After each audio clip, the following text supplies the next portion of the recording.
Hello and welcome from the midst of South Africa's newest summit, and this time is looking into job creation to have a dent on South Africa's abysmal unemployment numbers. South Africa has an unenviable record of being one of the few countries to have maintained unemployment at over 20% for over 2 decades. What can really be done by the summit? What can it achieve? And what are the short-term goals that it will be aiming for? I will be speaking to the Minister of Trade and Industry during the course of this program, and we'll also be hearing from the Minister of Small Business, Lindiwe Zulu.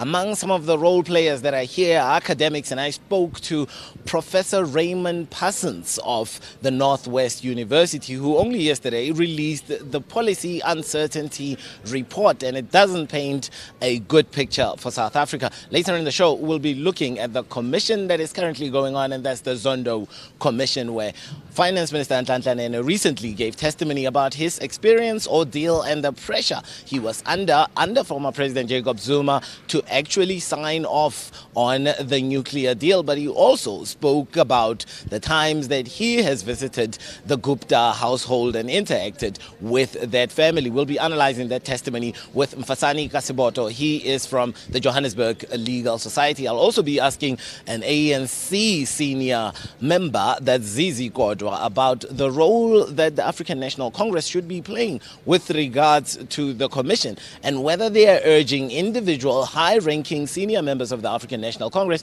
to actually line up at that commission. You're watching Political Capital. My name is Karabole Tlhatla. Let's first kick off with an interview that I had prior to the kickoff of the summit with Minister of Trade and Industry. Here's more from Rob Davis. Well, I think one of the things that is welcome in this particular summit is that there is a monitoring process of what has been promised, and also there is quite a focus on implementation issues. So I think that is potentially positive. This summit, I think, has to be seen as part of a journey. There was a lot of preparatory work to give rise to the commitments that will be agreed today and tomorrow. But also there is work that is required to follow up. So there's quite a number of initiatives in the area of the economy, the economic sectors, and moving various policy tools further forward to deliver more jobs. Minister, part of South Africa's problem is not only the fact that it is currently facing underinvestments in all sectors, really, and creating jobs has to do with that. And this is almost a precursor to that investment summit that will be happening. But yours and the Department of Labour are key departments with regards to this. What will you be putting on the table as you speak to those that are attending the summit? Well, there's a number of initiatives, but let me just take one about procurement and localization.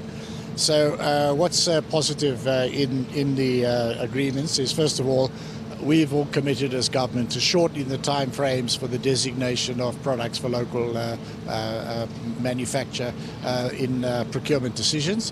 Shorten the time, give a specified time frame, both for the development of a designation and also for the implementation of that as a practice note by National Treasury. And then also there's a focus on something which we are very, very keen on, and that is to monitor performance by all parts of government. Once something is designated for local production and acquisition from such sources, it's no longer an option. It's not a voluntary code. It's actually a requirement of all organs of state at all levels of government. And now the Auditor General is coming to the party, and that if there is non-compliance, there will be audit findings. We're also getting the partners to report any instances. There's been some experience of monitoring this by, for example, one of the unions in the clothing and textile sector.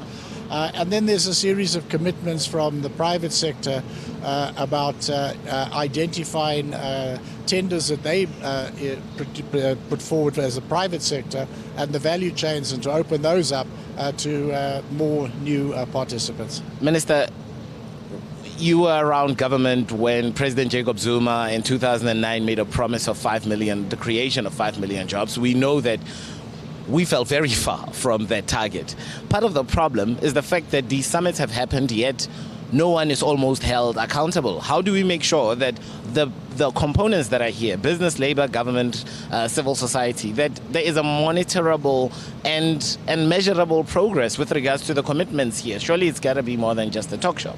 Well, indeed, I think that is what is important, and consequence management for people that don't do what they're supposed to do. So I think that some of those are built into this particular set of summit agreements.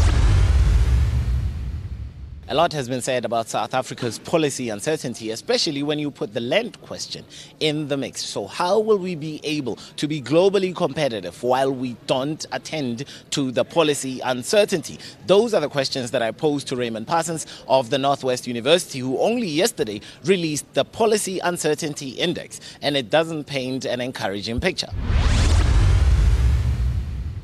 Well, when we talk about policy uncertainty in the past quarter, this is a quarterly index that we now release in order to assess the levels of policy uncertainty in South Africa.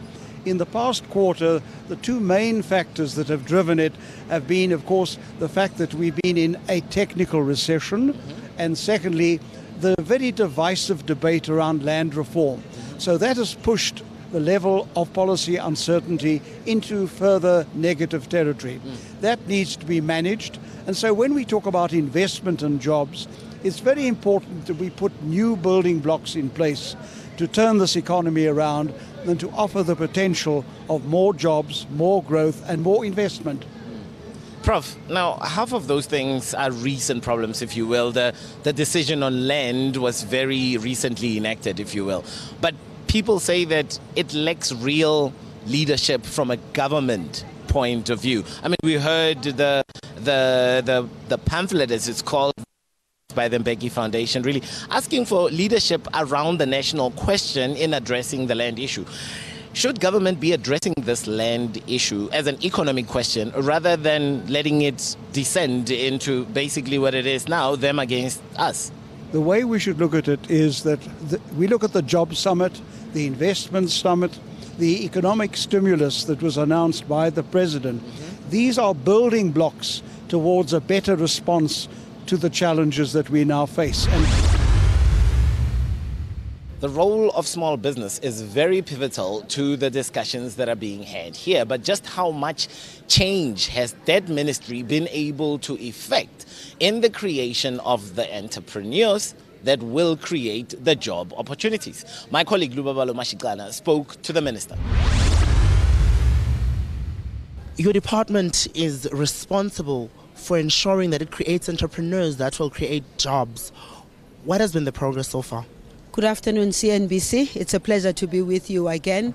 Progress is slow, I must say, from the very beginning, because the department is still new, but I think we can register progress. If you look at the SARS information that speaks to new businesses that have registered under SARS, we use that as one of the vehicles to check whether people are really registering to pay their taxes or not, and are they small business, medium businesses.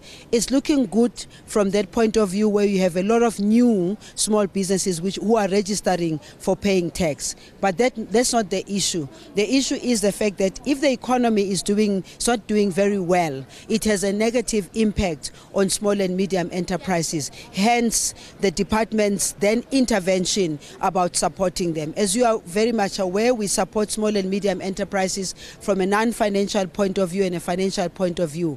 What I can tell you, in the 5 years that I've been in this office, the numbers are growing by the day of small and medium enterprises that need support, especially your startups. You can see that there's a number of young people in particular who are seeing the opportunities within this struggling economy. They're seeing opportunities of either starting their business, but the difficulty for them is about finding the financial muscle to be able to fund their businesses. Hence, the Department of Small Business Development, working together with the Department of Finance as well as the Department of Science and Technology, there's a fund of 2.5 billion that we are working on that will focus specifically in assisting startups.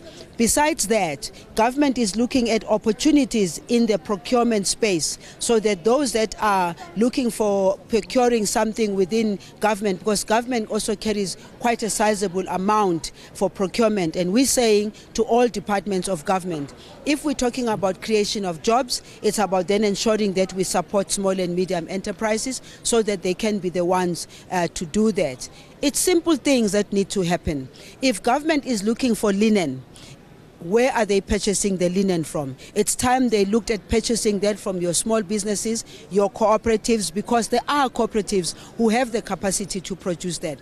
If government is looking for, say, defense, is looking for supply, even of bread, for instance, in the bases across the country, where are they supposed to look for the procurement from? They're supposed to look for procurement from small businesses within the area where the bases are. Because here's the challenge. You find that the big companies who are producing the bread, they have to be crisscrossing the entire country delivering bread, when bread could be easily delivered by your small businesses who are in the place where the bases are. I can go on and on and on about it, but I think that while we have a challenge of economic growth, the opportunity for small businesses can be opened by the departments and the private sector too. They can open up in the value chain, give what is possible for small businesses instead of like monopolizing everything. Let them give the opportunities to small and medium enterprises. Speaking of small economic growth, Minister, and the economy, as we all know, is in technical recession, how slow do you think, or how fast do you think we're going to get to reach this? Because if you remember, President Jacob Zuma said in 2009 that 1 million entrepreneurs are needed to actually create 5 million jobs. Well, remember that government has put already a package together, which I think first and foremost, it must be something that is accepted both by government, all three spheres of government, because sometimes we make the mistake of thinking that when national government has got a package that needs to assist in the rescue of the economy, it's only about the national government. It's about the national, provincial and local structures. Firstly, it means that everybody must focus on this package and say, what is it possible that we can do within them, firstly. Secondly, it's about the partnership with the private sector. I keep on hearing the story, there's a trust deficit between us and the private sector. We all have to wake up to the reality that if South Africa is unable to really turn the economy around, it's not only the people who are unemployed who are going to suffer, it's everybody that's going to suffer. So our view, and the reason why we are here today for this job summit, is to say let's all open up the conversation with each other, because solving the challenges of the economy cannot just be left to government alone. The private sector is here, the unions are here, civil society is here, because exactly the same way that we did when we wanted to remove the apartheid regime those days, it's exactly the same thing that we have to do collectively as South Africans. After the break, invitations, implications, and the pressure for a nuclear deal. That's all coming up.